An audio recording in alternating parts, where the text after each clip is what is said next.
Hi, I'm Merrell Williams, and I promised to make another tape of the incident in Scotland, in Edinburgh, at a particular place in Edinburgh, about the Legionnaires disease and my thoughts about some of the areas which are being covered. First of all, it's not a shock to me. It's been going on since 1976. The deception and the deliberate deception by a number of people who know better. And certainly, when you go back to 1976 and the actual term, the titular term for the so-called Legionnaires disease, you had an enormous amount of lack of integrity by the CDC, by the head of the health government agency of the executive office. And there was a number of things. There were a number of things that are worth mentioning. In terms of what I have just been listening to, the Scotland version of what happened, what played out. I'm hearing a lot about cooling towers, and cooling towers certainly sounds a lot like Freon to me, and maybe they've got it right. I just read, or saw, and was writing a little comment about Duncan McCormick's hint about all the factors, including, and they seem to center on cooling towers as the causation of this. Well, this is one factor that you can consider, but we're dealing with what are cooling towers and why is this particularly interesting to me. It's because I wrote about this in 1992 and it seemed to be obliterated by the people who are so-called health advocates or the activists and so forth. I just don't see any real analysts going to bat on this. And so I'm here and I'm telling you that basically the cooling towers are one aspect of this. But I wrote about this, and I wrote about this in 1992 with some fairly good documentation from Brown Williamson, which was on a process about how to deal with expanded tobacco, which dealt with freon being produced by Union Carbide first, as the name freon was a very unstable gas. Nevertheless, from the from the considerations that are being given by the government, and I've listened to. I've listened to a couple of these. There's no association with any indoor type of situation, according to the Parliament. It's all outdoors, and it's located in a particular place, and so of course it's not contagious. I'm hearing all of this, which is basically what you've been hearing for decades. This, incidentally, began as an enormous conspiracy by the CDC. It's not a bacterial problem. There's not a bacterial issue here. It's a development that is caused. Yes, it has something to do with cooling towers. If we're talking about freon and the unstable gas that was created by and is being created by the manufacturers of freon. But that's just one component. What happened in 1976 and was analyzed and given a lot of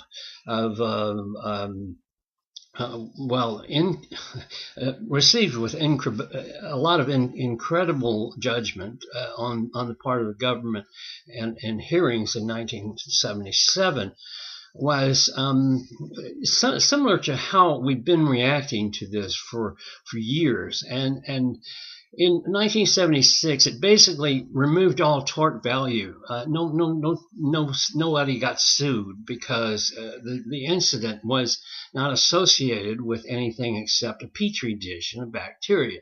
That was the CDC's official message to everyone. There was in this case, you're hearing the same thing from our spokeswoman at in the Parliament. She's seeing the cooling towers, and Mr. Duncan or Dr. Duncan is also saying the same thing. It's the cooling towers or something, and that it's not contagious. I agree. There's not probably any contagiousness, but we're dealing with what was a concept. In a concept of integrating several things, and it has to do with the Freon. That was the old type of Freon, also the new, and cooling tower sounds remarkably like something to that effect, but there are a couple of things that are missing here. First of all, in order to get a kind of effect that sounds like Legionaires Disease, which was canonized by the medical community, you have to have a couple of things, and this was brought about by a few people who were trying to blow the whistle on this and said that the CDC in 1976 was absolutely wrong. It wasn't a bacterial disease, and it was similar to, and it was the same thing, both to mustard gas as used in World War I. So I'm listening to the same kind of droning from people who are supposed to be experts. One character elaborates, and that it's probably the cooling towers. But if you examine the concept of what happened in the Legionnaires Disease in 1976, there's a couple of things that lead you to believe that there's a couple of villains involved. First of all, if you take just the concept of tobacco, the use of tobacco smoking, you have, as analyzed by one expert at the time who was familiar with this, you had, first of all, you had the leaking of the in the Philadelphia hotels. You had the concept of how this got to people who were inside the hotel, but there were also people who were outside the hotel that got the same thing. And it has to do with a couple of things that were analyzed fairly closely, and were the same kind of incident that created mustard gas, a killer, and not destruction of lungs in World War I. First of all, the idea of having the Freon 11 or Freon 12, the unstable gas, was a must. So the leaking tower or the cooling towers, if we're talking about at the same time, that's a probability. That's a good probability. But then you have to have something else going on. And one of the things that they found out in 76 was, and it was kept from the public, it was basically that you had to have an ignition source of some sort. You had to have heat from some source, gas flames, that sort of thing. This doesn't have to occur necessarily indoors. It can occur outdoors as well. Then you have to have a coke catalyst. Well, the tip of a cigarette is a coke catalyst. I mean, there's no question about it. And then you had to have conditions of moisture. Well, look at the placement of this particular outbreak. Moist environment. Cruise ships have the same problem, moist environment. And so together with these issues, these little things, you have an infallible thing, a creation of conditions for another Legionnaires disease. Now, why are we so mystified by this? Well, because we've been bombarded over the years by what the CDC said, bacterial problem. You're hearing the same thing. It's not true. It's not true. It's conspiracy. It was a conspiracy in 1976. It was a conspiracy in the hearings in 1977. Basically, when you hear the press conference from Scotland, you hear them talking about confirmed cases. One died. It was an old man. Well, he's an old man, so yes. he's more likely to die, sadly, as noted. But this is the Scottish official rendition of what we went through in the United States of Philadelphia in the hotel. So what they're aware of now is the same thing we've been aware of, or some people have been aware of in the tobacco industry for a long time, and also in the chemical industry. The term that comes up a lot here is, in the Scottish analysis of we have a problem, is incubation period. Well, this is very familiar because there is an incubation period in mustard gas, and it also has to do with what is not generally known to the public or to the medical doctors. Now, the treatment is fine. The antibiotics treatment's fine. However, if you get a very high dosage of this, and you're very susceptible, you can die, and you will die. And that's what happened, and why in 1976 there were some who died and some who weren't.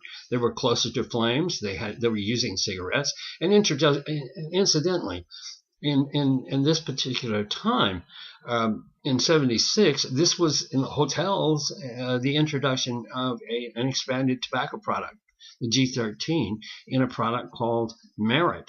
And Merit was half or 3/4 expanded tobacco product. So you were using the exact process created by a Union Carbide, which was called Freon, and you put together all the things in the cigarette. You have things.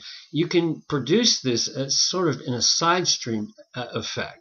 And while the people who are developing these anti-tobacco ads and doing activists from the activist programs are not really interested in this particular aspect, this is one of the most incredible conspiracies to ever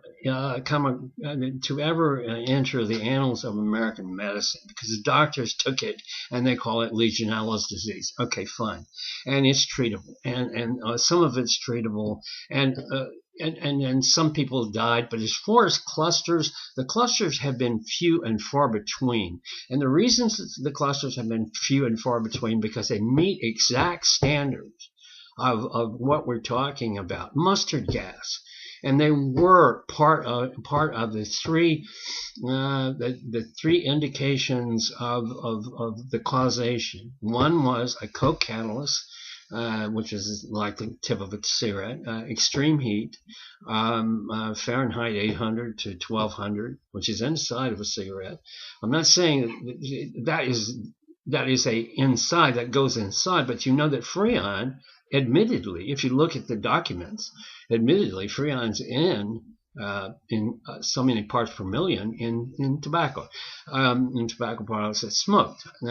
Now, the problem I have with listening to these experts and to the Parliament in Scotland is that they're simply calling this cooling gas clusters, and oh, you're not going to get it, and they really don't have any interest, as do the tobacco activists, which knew about this as early as 1994, when the documents that I presented from Merrell Williams were appropriated and given to these people in one fashion or another to the people in California and elsewhere.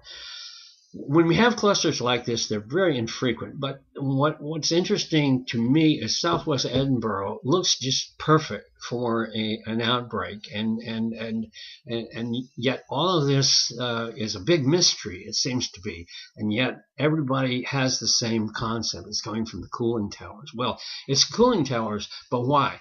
And what else is involved in this?